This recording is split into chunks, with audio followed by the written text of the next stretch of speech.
सभी को नमस्कार। आज का हमारा विषय है हिंदी प्रकरण संज्ञा। तो प्यारे बच्चों, आज हम संज्ञा के विषय में चर्चा करेंगे। संज्ञा किसे कहते हैं, संज्ञा के कितने भेद हैं।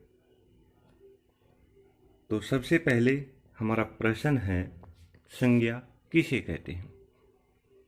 किसी व्यक्ति, वस्तु, स्थान या भाव के नाम को संज्ञा कहते हैं। जैसे गणेश, इंडिया गेट, पक्षी।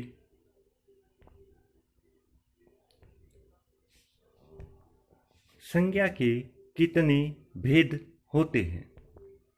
संज्ञा के मुख्य रूप से 3 भेद होते हैं: व्यक्तिवाचक संज्ञा, जातिवाचक संज्ञा, भाववाचक संज्ञा।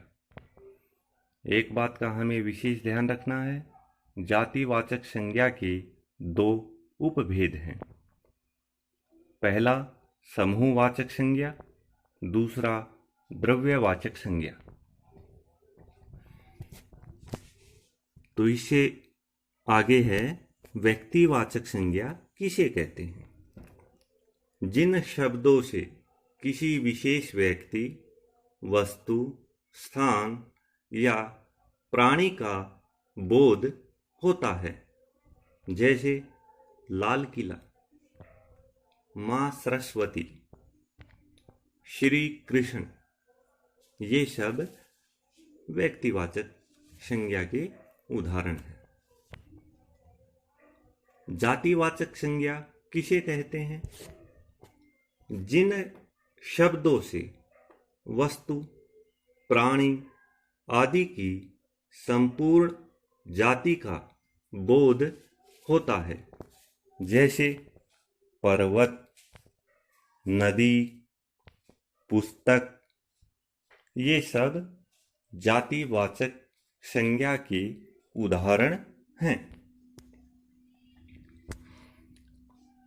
इससे आगे है भाववाचक संज्ञा किसे कहते हैं?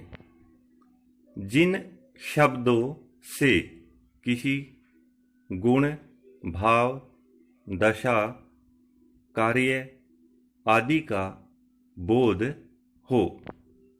जैसे एकता, बुढ़ापा, दुख, आनंद आदि। हम इनका अनुभव कर सकते हैं, इन्हें छू नहीं सकते। इससे आगे है समूहवाचक संज्ञा किसे कहते हैं? जो शब्द किसी समूह का बोध कराते हैं।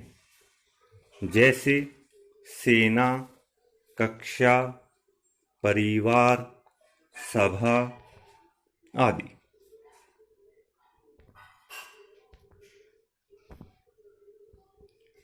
द्रव्यवाचक संज्ञा किसे कहते हैं?